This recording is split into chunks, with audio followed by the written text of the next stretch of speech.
All right. Good morning, everyone. My name is Satya Goncho. Welcome to the third day of CosmoPalooza 2023. So this morning we have ACT opening for us. So we'll get an updates from Zach Atkins, Garrett Ferrin, and Will Colton. So Zach, if you want to take over, the floor is yours. Great, thank you.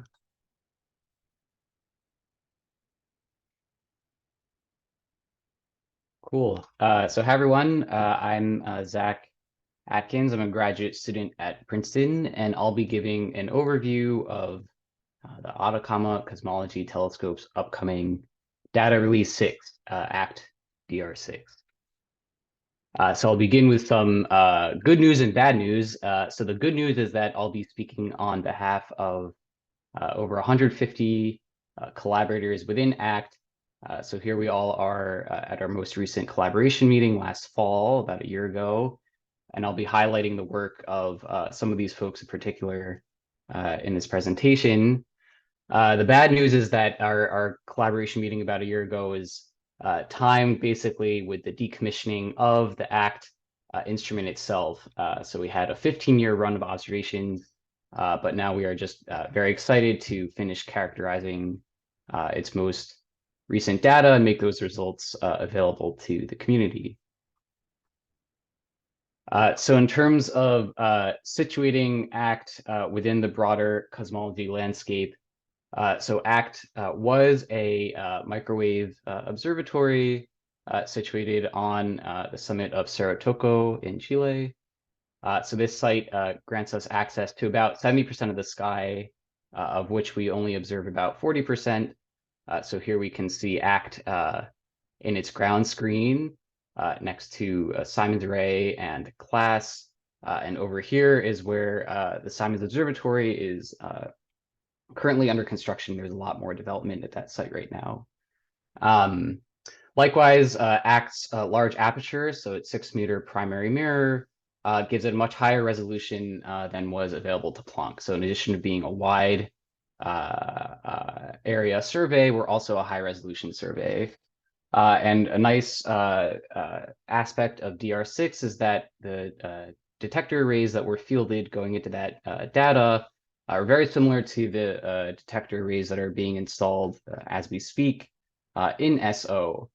So DR6 will kind of give us a preview, as it were, of what we can expect from SO LAT in the coming years. Especially relevant to this forum is that our footprint overlaps quite nicely with galaxy surveys, both spectroscopic and photometric. So of course, this enables a wide array of cross-correlation science, some of which you may have already been involved in or are looking to get involved in. So ACT really opens up the door to those research projects, which is fantastic. So just looking back over the years at what ACT was over its 15-year run. So we had 3 iterations of instruments from MBAC to ACT-PUL to Advanced ACT. And over that time, we've had several data releases, most recently DR4 and DR5, which we released to the public in 2020. So ACT DR6 really bridges the gap from that last run of data collection from 2017 until decommissioning. And we're just very excited. The total volume of data going to DR6 by far is larger than all the previous data volume in our previous data releases combined. So really wonderful data set to come. And the frequency coverage of DR6 will be similar to DR5. So the 90, 150, and 220 gigahertz channels will be available. We also have data at lower frequencies, but we're not sure yet whether that will make it into DR6 or some follow-on data release.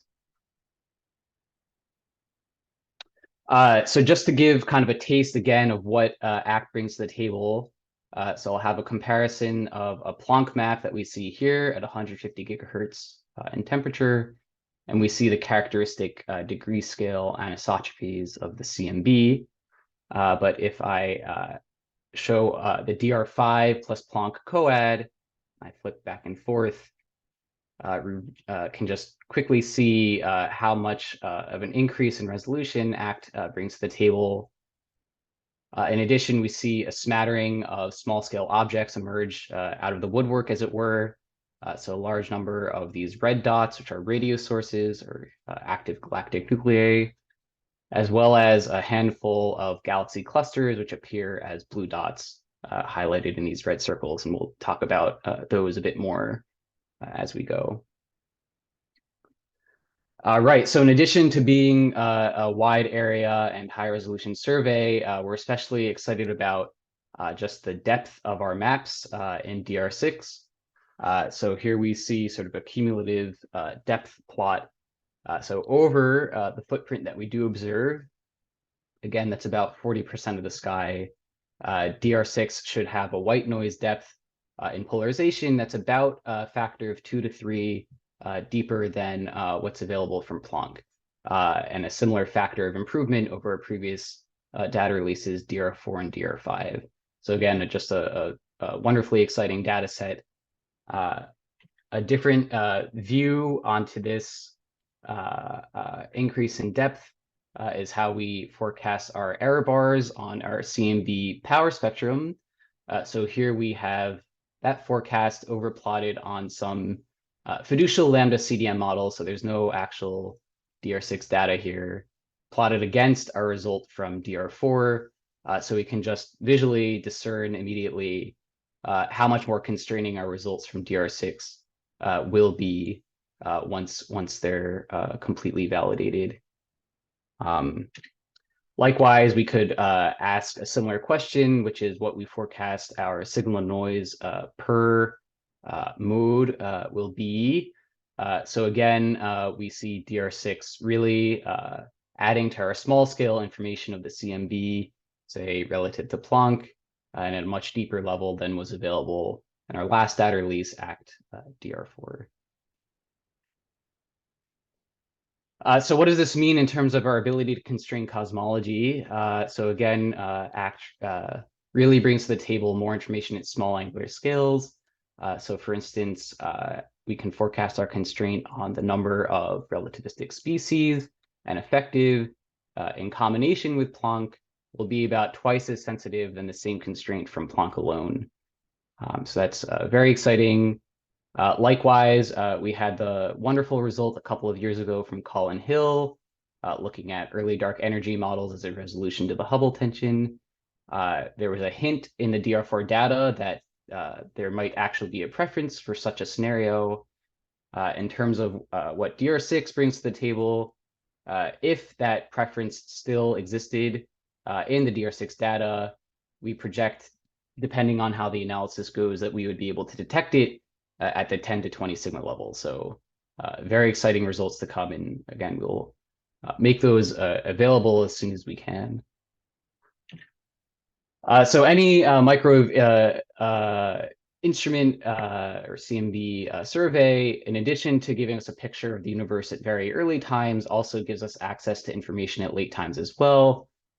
So a few effects that we can observe in our microwave sky maps are CMB lensing, which gives a snapshot of the total integrated mass along the line of sight, the TSZ or thermal Synaev-Zeldovich effect, which gives us a picture of the total electron pressure along the line of sight, and its kinetic cousin, the KSZ effect, which gives us a picture of the total electron momentum along the line of sight.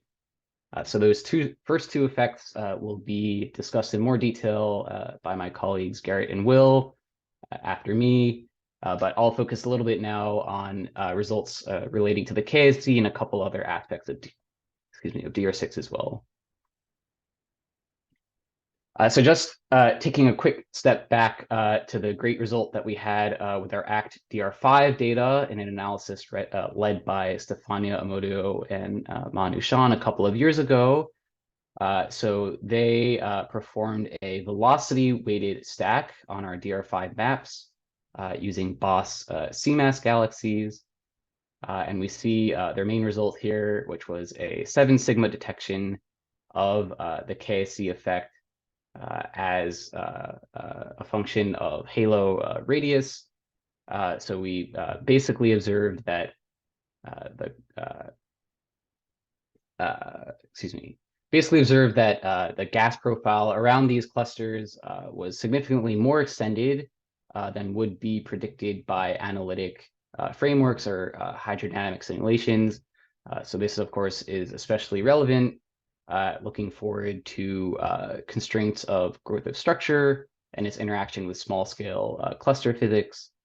So looking forward to DR6, we can project that a similar analysis performed with DESI galaxies should obtain a significance of detection of around 20 sigma. So a really exciting constraint there for sure. And I'd also like to highlight the recent paper by graduate student Maya Malabi-K. She performed a similar velocity-weighted stack using ACT-DR5 maps, but developed a new technique to use Boss CMAS galaxies together with a photometric survey. And she obtained a sort of similar level of detection of the KSC effect, 5 sigma detection, but her detection level was at the same level per photometric galaxy as the Amodio and Sean result per spectroscopic galaxy. So of course, thinking ahead toward the high number count we expect from photometric surveys over the next few years, this is a really promising avenue for KSC analysis, and you should certainly check out her paper if you haven't seen it yet. In a similar spirit, work led by graduate student Ola Kushak, using a different technique to measure the KSC, the projected field technique, similarly circumvents the need to rely on spectroscopic velocity reconstruction, opening the door to relying more on the higher number density afforded by photometric surveys. So we see here a preliminary result from Ola looking at the cross correlation of ACT DR6 maps and the Unwise Galaxy Survey. So another exciting result to look forward to with DR6. And although it's not formally KSC, but I'd like to highlight some results coming from TSC that we'll discuss in more detail. And that is our TSC cluster catalog. So with DR5, work led by Matt Hilton released a catalog of over 4,000 optically confirmed TSC clusters. And we can project that with our DR6 maps, the size of that catalog will nearly double to over 7,000 clusters. So if we think about the science that has already been enabled by the ACT-DR5 TSC cluster catalog, really an amazing improvement that will be available to the community when we make our DR6 catalog public. So lastly, I just want to leave with this note. We are very excited to share all of these wonderful analyses and data products with you. If you are especially keen on any one of them, we have this sort of rough timeline of when we expect these products to be public. So lensing products should be public imminently. The TSC results that we'll discuss in more detail, we hope to make public roughly on the timeline of the turn of the calendar year. And our primary CMB results and raw maps, we hope to make public in 2024. So mark your calendars. But I should note that many of these products are already available in our previous data releases with DR4 and DR5. So there's no need to wait to begin your analysis with ACT and get your pipelines up and running. So very exciting things to come with ACT DR6.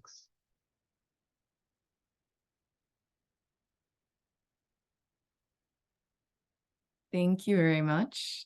Do we have any questions in the Q&A? I haven't seen any at the moment.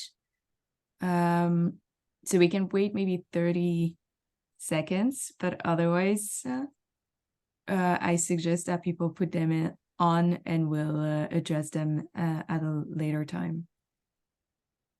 Well, thank you very much, Zach. Of course. Okay, so then moving on to our next speaker, Garrett, if you want to take over.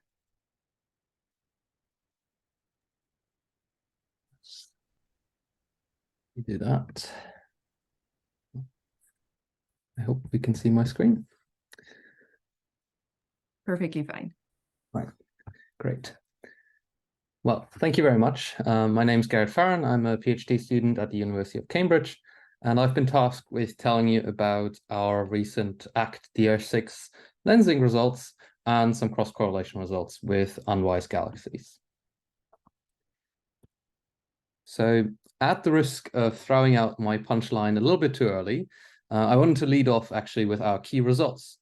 And that is that we obtain these exquisite percent level constraints on cosmic structure from ACT-DR6 CMB lensing and from CMB lensing cross correlations with unwise. Here I've given our results in terms of the best constraint parameter combinations for CMB lensing autospectrum. That is the sigma 8 omega matter to the 0.25. And for our cross correlation analysis, it's closer to sigma 8 omega matter to the 0.45. It's worth highlighting how remarkably consistent our results are with predictions from the primary CMB. You can see that here on the left side. So this long extended contour is the CMB lensing autospectrum results. And then in orange and black, we have our cross-correlation results.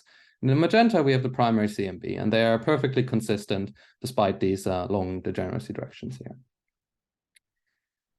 But let me step back very briefly and explain what we're trying to do. So the goal of our CMB lensing work is to probe the large-scale structure of the universe, to learn about various aspects of fundamental physics and cosmology, like the nature of dark matter and dark energy, whether GR is the correct theory of gravity on all scales, and, for example, what the mass of the neutrinos is. Now, as Zach has described, there are multiple ways of probing the large-scale structure using CMB gravitational lensing. So primarily, once the CMB is emitted at much of about 1100, the CMB photons have to pass through the large-scale structure, and they're being deflected by the gravitational potentials of the matter in the universe. So that's what's known as gravitational lensing. And these lensing deflections are sensitive to the projected matter density contrast along the line of sight. What that looks like in the CMB is the following. Effectively, you're observing the CMB at a different position than you had without lensing. These deflections, which are described by this lensing potential of the order arc minutes, but they're coherent over larger degree angular scales. And you can see that if I flip back and forth between the unlensed and lensed CMB. So how do we measure these deflections? So because lensing breaks the isotropy of the CMB, we can reconstruct it using what's known as quadratic estimators, looking at the off-diagonal correlations in the CMB, so correlations between features of different scales. And what you can see here is our new, soon-to-be-released ACT-DR6 lensing map. It covers about 9,400 square degrees, or 23% of the sky. And this is work primarily led by Frank Chu, Matt Madhavacharya, Neil Macran, and Dongwon Han. And we described this recently in 3 preprints dealing with the lensing power spectrum, the lensing map, and combinations with external data, and then an investigation into foreground systematics. Having introduced CMB lensing and our new ACT-DR6 lensing map, I'd like to pivot a little bit to how we use this data to constrain cosmology. So the main observable is the lensing power spectrum. And what you see here on the right is actually a theory prediction for the lensing power spectrum obtained by fitting a model to the primary CMB from Planck and then predicting what the lensing signal should be. And if we add our ACT lensing data points, you can see how remarkably consistent they are. And this really means you have to get a lot of different physics right for this extrapolation, which is over almost 3 orders in magnitude in redshift, to work correctly. What you can also see in this figure is the per mode noise levels for Planck and ACT. So Planck in blue and ACT in red. You can see that we perform better than Planck on almost all scales, and we are signal dominated out to L of 150 roughly. With this, we detect the CMB lensing power spectrum at approximately 43 sigma. CMB lensing really has come a long way to achieve this level of precision. So from the early ACT results in 2011 to this current DR6 release, you can see this all on this plot. There's also a whole range of other recent competitive CMB lensing measurements, for example, from Planck or also from SPT. I think the most recent result isn't even on this figure. So we've really come a long way in CMB lensing. Now, before I return to our cosmology results, I'd like to briefly highlight a few aspects of our analysis. So the first one is that we use a novel noise bias immune lensing estimator. When you're estimating the lensing power spectrum, effectively what you're doing is measuring a CMB 4-point function. The disconnected part of that 4-point function is a bias that has to be subtracted. But it's affected by things like atmospheric noise, which we don't know very well, and we have to model. But our models are not 100% correct, and what happens is when you're doing this bias subtraction using these noise models, you get a bias here shown in green. However, what we ended up doing is we adopted an estimator that uses independent splits of our data to estimate the lensing signal. And with that, we're immune to slight mismodeling in the noise contamination. And so with that, we get back to this blue line, which is consistent with 0, as we would expect. We also employ a lensing estimator that explicitly subtracts the signal expected from foregrounds, such as absorption from galaxy clusters or emission from dusty galaxies. We test that foreground interpolation on realistic simulations, and we also run a large suite of null and consistency tests to verify that our analysis is robust. The analysis is done fully blind, so we only reveal our cosmology after passing a series of tests and freezing all our analysis choices. So these are the results that I already showed you in the beginning. As I mentioned, the best constraint parameter combination is this S8 CMB lensing, which is proportional sigma 8 omega matter to 0.25, which we constrain to about 2.6% with ACT DR6 alone. And our results are consistent also with Planck lensing, and so we combine them at the likelihood level to obtain improved 2.2% constraints. These results are in good agreement with predictions from the primary CMB, either using Planck data or using data from ACT and WMAP. You can see the strong degeneracy between sigma 8 and omega matter, which we can break by adding information from baryon acoustic oscillation, which provide constraints primarily in the H0 omega matter plane. And with that, we get these 1.8 and 1.6% constraints from ACT alone and from ACT plus Planck on sigma 8 separately. When we combine our data with primary CMB, we can also probe the evolution of structure in the universe by comparing meta-density fluctuations at late times to an extrapolation from fluctuations present in the CMB. Because neutrinos free stream out of gravitational potentials, they suppress the formation of structure on small scales. And so using ACT lensing data and the primary CMB from Planck together, we can constrain the sum of the neutrino masses. And we do so to less than 0.12 EV at 95% confidence. This is one of the leading constraints on the mass of the neutrinos to date. Finally, we can also constrain the Hubble constant. So we can sharpen BAO-derived constraints through our information on the matter density. That gives this 1.6% constraint on H0, which is consistent with the primary CMB. But perhaps more interestingly, we can also obtain independent constraints on H0 based on the angular size of the equality scale, which corresponds to the turnover of the matter power spectrum. To do that, we combine our results with constraints on the matter density from uncalibrated supernovae, and that gives this slightly weaker 5% constraint on H0. That's interesting because both CMB and BAO measurements are based on comparing theoretical predictions for the physical size of the sound horizon to the observations. Models that resolve the Hubble tension often do so by modifying the size of the sound horizon. And so this constraint, which is entirely independent of the sound horizon derived from the equality scale, is a valuable cross-check on those sound horizon-based measurements. I've already talked about probing structure formation using CMB lensing, and I want to add to that with our recent cross-correlation analysis using galaxies from Unwise. So the motivation for this is to narrow in on the SA tension.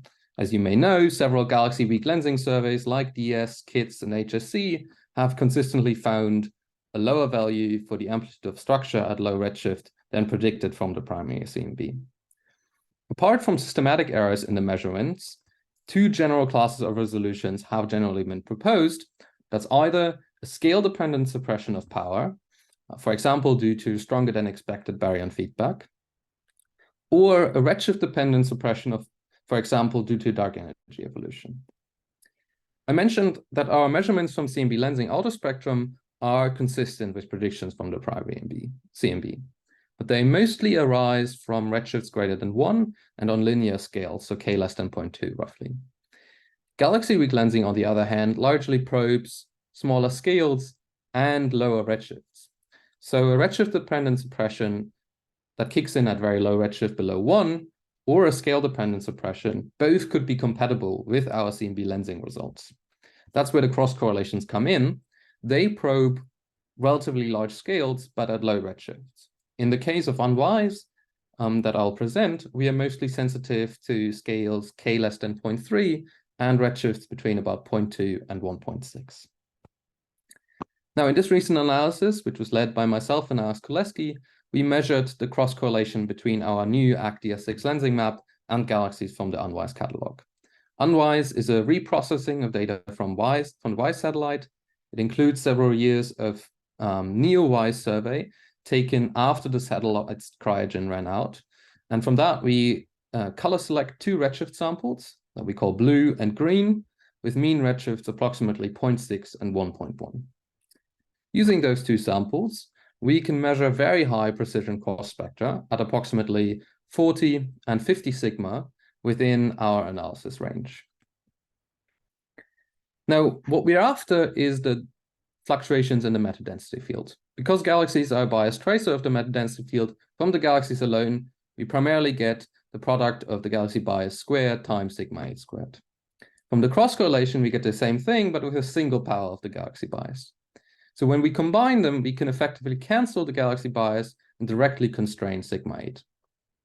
Now, in reality, we obviously don't take this ratio, but instead we write down a joint likelihood for CLGG and CL5G. Some of the highlights of our cross-correlation analysis include, among other things, an improved redshift calibration for the unwise samples. So the redshifts here are measured using cross-correlations with spectroscopic surveys. And we include additional data, and we also improve the treatment of effects like magnification bias to improve the redshift calibration and get more reliable results. We also marginalize over uncertainties in the redshift distribution by expanding the redshift distribution in principal components and then marginalizing over them. Our power spectrum model consists of a hybrid between fits to n-body simulations using the HM code model and additional corrections from Lagrangian perturbation theory. We perform some tests on simulations as well as a range of null and consistency tests similar to our CMB lensing autospectrum analysis. And again, we perform a completely blind analysis, freezing all the analysis choices based solely on a null tests and on the tests on simulations. Now, the constraints I showed you in the beginning jointly used both of the unwise samples. And as with the autospectrum analysis, our results are consistent with an equivalent analysis using Planck lensing. And so we combine them to get this 1.9% constraint on S8. But as you can see, and as was the case in CMB lensing and galaxy weak lensing as well, there's a strong degeneracy between sigma 8 and omega matter. And the best constraint parameter combination is close to the sigma 8 omega matter to 0.45. We can break that degeneracy again by adding BAO data, and we find a 1.8% constraint on S8 from ACT and Planck together, on sigma 8. Apologies. So how do these results compare to other measurements? As you saw in the beginning, the results from our lensing autospectrum and from the cross-correlation analysis are perfectly consistent internally and with predictions from the primary CMB. That also remains true after we are adding BAO information.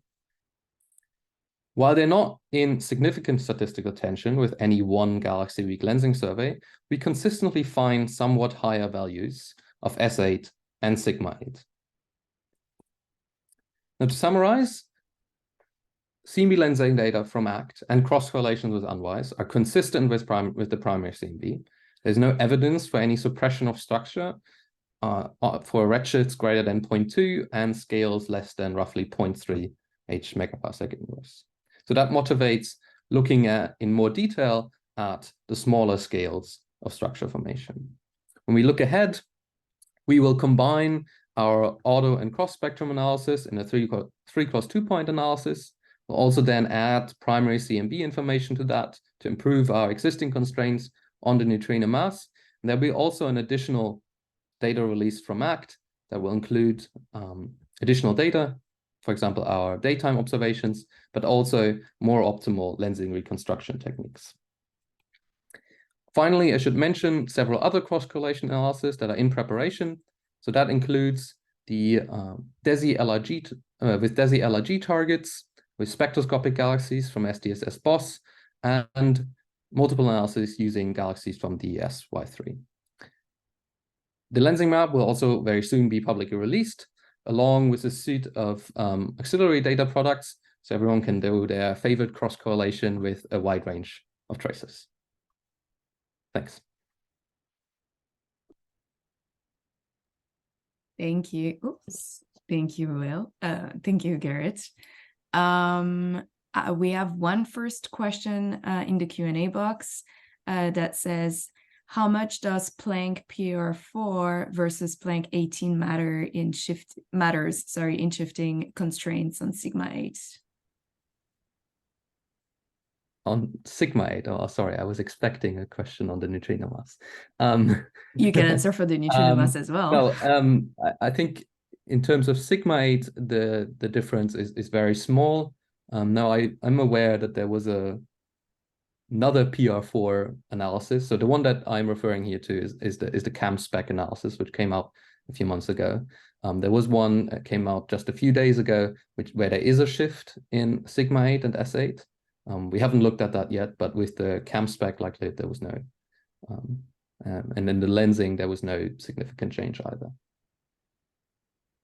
Okay.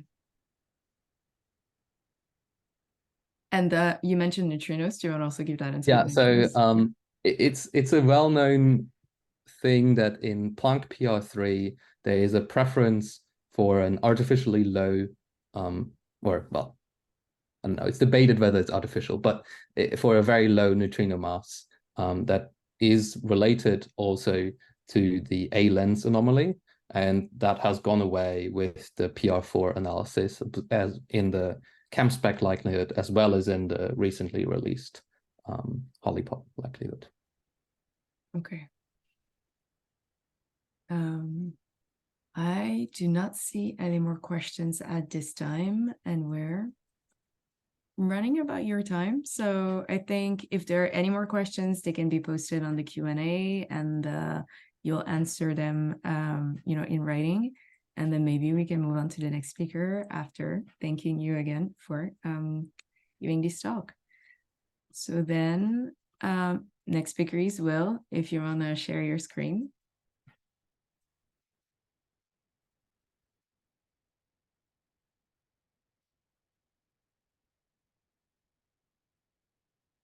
Great. Yep, we see you in full screen. Thanks everyone for joining. I'm going to be summarizing a range of different results from ACT that have come out recently, and some which will come out hopefully very soon. And these results are all focused on using the thermal Sennheiser-Dovich effect, which Zach introduced earlier, or the TSE effect. So Zach showed a version of this as well, but this is a video made by Sigurd Ness, which compares a version of the sky as seen by Planck on the right-hand side, and the equivalent version of the sky as seen by ACT combined with Planck. And what you can see in this video, I think, really nicely is the things that ACT add. You see sort of less graininess on the CMB fluctuations, which is the improved resolution ACT is giving in resolving the CMB. But the primary focus of what I'm going to talk about is the extragalactic structure that you can see in this map. So the small red point sources, which correspond to radio galaxies, and blue objects that you can see occasionally in this map, which correspond to the imprint of galaxy clusters via the thermal Sennheiser-Dovich effect. So in particular, when you when you increase your resolution and push to smaller and smaller scales, you're increasingly sensitive to these extragalactic contributions to our CMB observations, which probably go under the name of CMB secondary anisotropies. Just heard some very exciting results about gravitational lensing. The other key CMB secondaries that we often talk about and other extragalactic emission processes are radio galaxies, which are some of those red sources, the dusty star-forming galaxies, the integrated Sachs-Wolf effect, and the imprint of galaxy clusters via the thermal Sunyaev-Zadovich effect and kinetic Sunyaev-Zadovich effect. Of course, our observations aren't just made up of the CMB and these extragalactic sources. There are a host of other signals, primarily from the galaxy or instrumental noise in our data sets. Here's showing the sky is viewed by the Planck satellite going from low frequencies up here to high frequencies. What jumps out immediately is not the CMB anisotropies at high latitudes, but is instead the emission from the galaxy, which at low frequencies is synchrotron and free emission, and at high frequencies is dust emission. So before we can get on to analyzing science related to the thermal Sunyaev-Zadovich effect, it's often necessary to work to isolate the thermal Sunyaev-Zadovich effect from these other sky components, both the different types of extragalactic sources, such as the radio galaxies and dusty star-forming galaxies, but also these galactic contributions that I just mentioned. So to do this, we use a set of component separation tools, and the idea behind this approach is to utilize the fact that for many of these signals, they have different frequency dependencies from each other. So measuring the sky at different frequencies is sort of shown in this plot here with the various different galactic contributions. Observations at different frequencies are made up of different ratios of the different sky components. And by knowing the frequency dependence of the signal we're interested in, we're able to combine different frequency channels to isolate that signal. The second feature we'll use is the fact that different signals have different spatial properties. In particular, this is very obvious for the galactic components, where you can see that these are centered primarily in the galactic plane. And so we use a component separation method known as a Needler-ILC method, and which has been used in the CMB community for about a decade now to isolate different sky components. And I'll focus this talk on the thermal Sunyaev-Zadovich effect. So I've said this effect quite a few times now, and I just want to introduce a little more technically on this slide. So the thermal Sunyaev-Zadovich effect is caused by inverse Compton scattering of CMB photons off hot electrons. So in this process, the photons gain energy from the hot electrons, and this shifts their frequency spectrum to higher frequencies, as you can see here.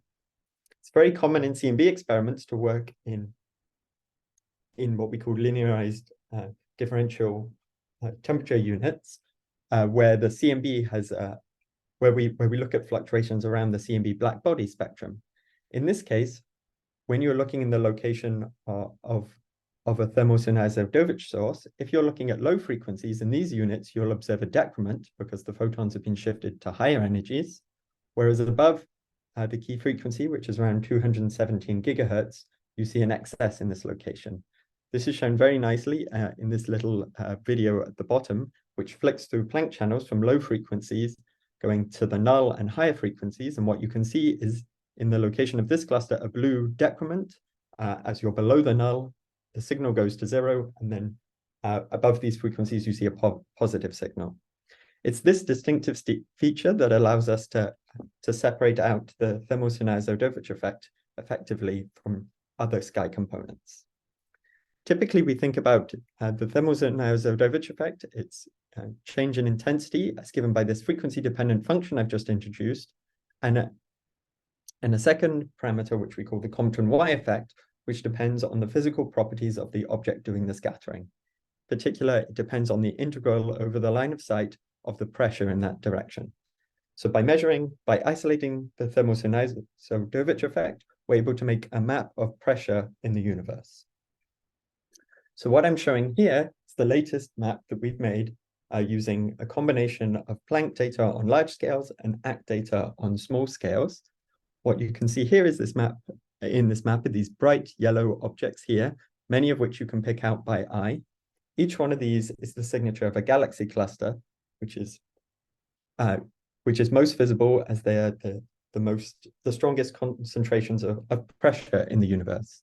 You can see that this map covers about a third of the sky, so in particular 13,000 square degrees. When we're interested in studying the Compton Y effect, we've cut out ACT data which observes in the galactic plane here. To better understand what ACT is bringing to this equation, I've got another video similar to what I've showed at the beginning, in this case on the right-hand side showing a cutout of the Planck Compton Y map, and on the left-hand side a cutout of our ACT plus Planck Compton Y map. What you can see is as you scan across the sky, you see many Compton Y clusters jumping out by eye in this map that aren't visible in the Planck map, such as here, and other ones that are visible in the Planck map becoming very, very high resolution, such as this cluster here. To discuss this more quantitatively, we can look at the power spectrum of this map. And so what I'm showing here in blue is the power spectrum of our ACT plus Planck map. In orange is the power spectrum of the Planck map. And in green is the theoretical expectation for the power spectrum of the Compton Y effect. There are several things to notice. One is that the gain that we get from ACT is primarily on small scales over here. But the increase in resolution from going from Planck to ACT, which is about a factor of 4, really gains us a huge improvement on these scales, as can be seen here. The second thing to notice is that the theoretical expectation for the Compton Y effect is below our measured power spectrum on almost all scales, which says that the map that we've made is actually noise dominated. It's an interesting feature of the Compton Y effect that it's so non-Gaussian that you can see by eye many, many sources, despite the fact that the power spectrum level, the map is primarily noise dominated.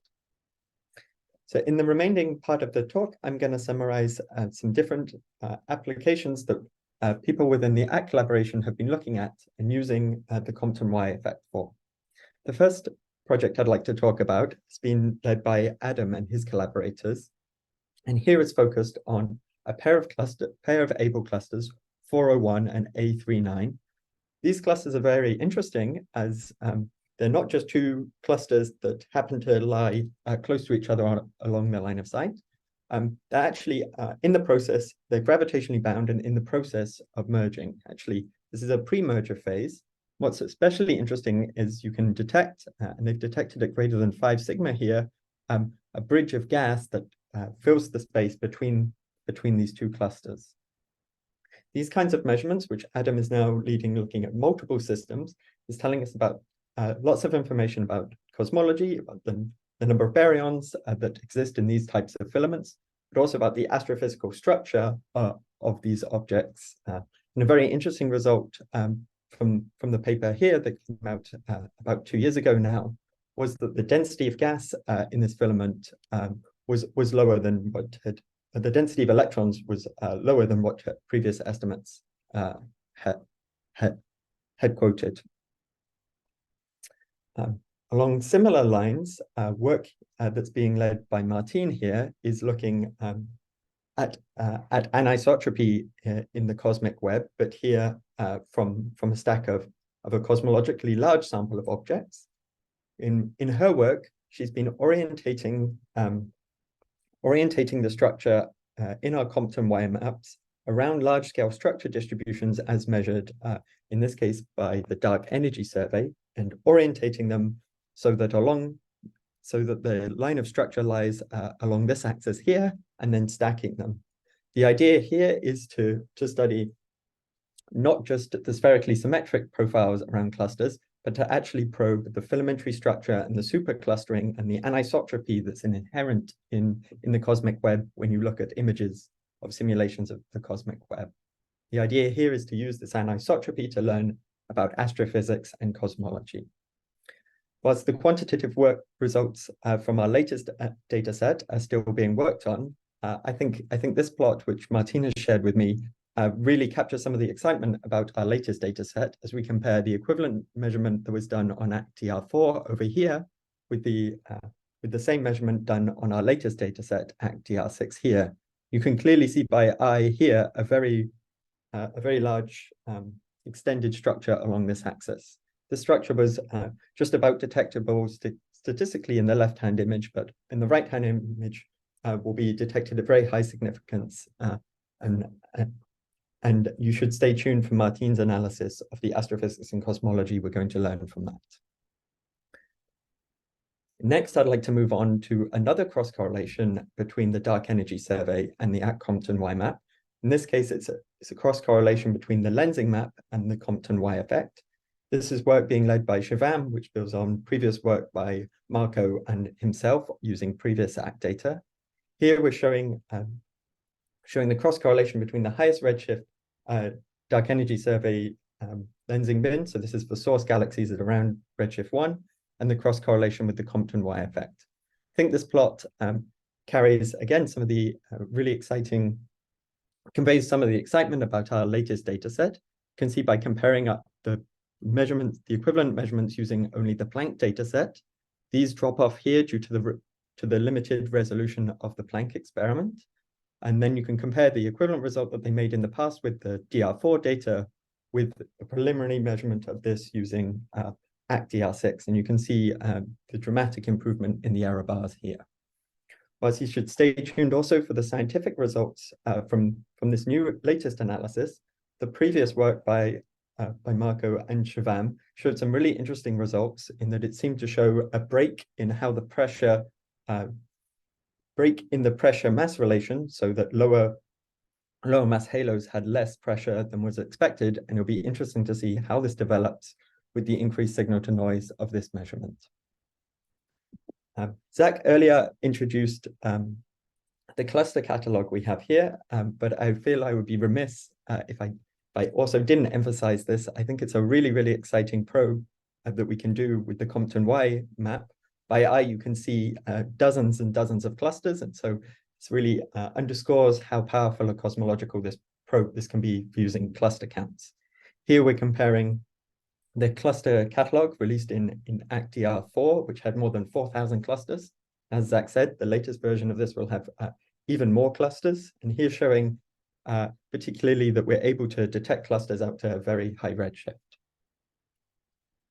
An important point in using clusters for cosmology in particular is to relate the observed Compton Y effect to the underlying mass, which we plotted mass here on the Y scale.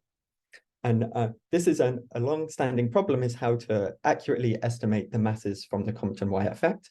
And within ACT, there have been several different approaches to this. And I'd like to primarily highlight some work that Yusong is leading and is hopefully going to come out very soon, where she's been using CMB lensing to measure the mass around ACT clusters. In the left-hand plot here, we can see the convergence around a stack of ACT clusters. And in the right-hand side, we can see the 1D profile obtained from azimuthally averaging this, but now broken down into different bins based on the central Compton Y parameter YC here.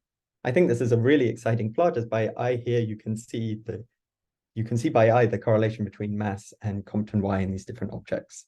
So I think this is very exciting. Again, we should stay tuned for the quantitative scientific analysis of this, which will be coming on the archive hopefully very soon. I'd like to emphasize that this was done with CMB lensing, but of course there are other types of lensing you could do, and an analysis that came out earlier in the year was looking at something fairly similar, but in this case using HSC lensing with ACT, and this was led by Naomi and is on the archive. And so if you're interested in that, please definitely do check it out.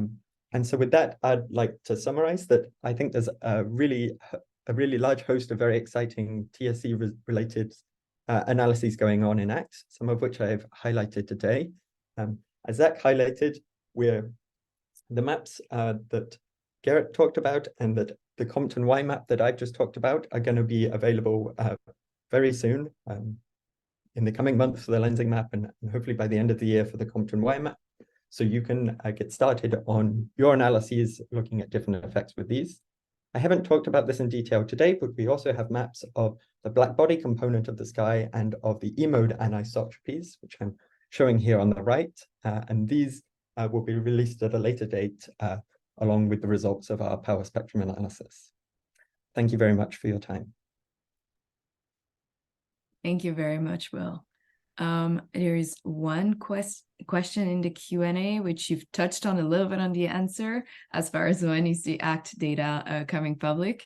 But then the first part of the question was, what is the mass limit for galaxy clusters that ACT has detected so far? Yeah, so it's around about 2 to 3 times 10 to the 14 solar masses, as you can see on this plot here. Okay. I am looking to see if we have any more questions. In the meantime, let me ask you, is there any, because your team has been very busy and I know you're not that many people working, is there an analysis or an angle that has taken so far low priority, but you're excited to have in the future, or new data coming in, something, some angle to explore more? I think there are many angles to explore more. I think one of the really exciting things about this data for me is, it's such a step forward. In particular, for example, you can see this here in terms of small scale resolution over Planck, and it covers such a large area that we're able to do a broad range of exciting cross correlations to study both astrophysics and cosmology. I know I and many other people are involved in a diverse range of things, so I think I think this data set's wonderful. I'm really, stay tuned in the coming months to see some exciting results. Wonderful. Well, with that, I think we can wrap up this session. So if all the speakers want to, flash their camera, thank you all very much for putting this together. It was great to hear your updates. Now we'll make the recording available and the questions in a few hours, and we'll reconvene in 35 minutes for the next CosmoPalooza session. That's a joint update from Ruben, the project, and the science collaboration. And so, we'll see you in 35 minutes. Thank you so much.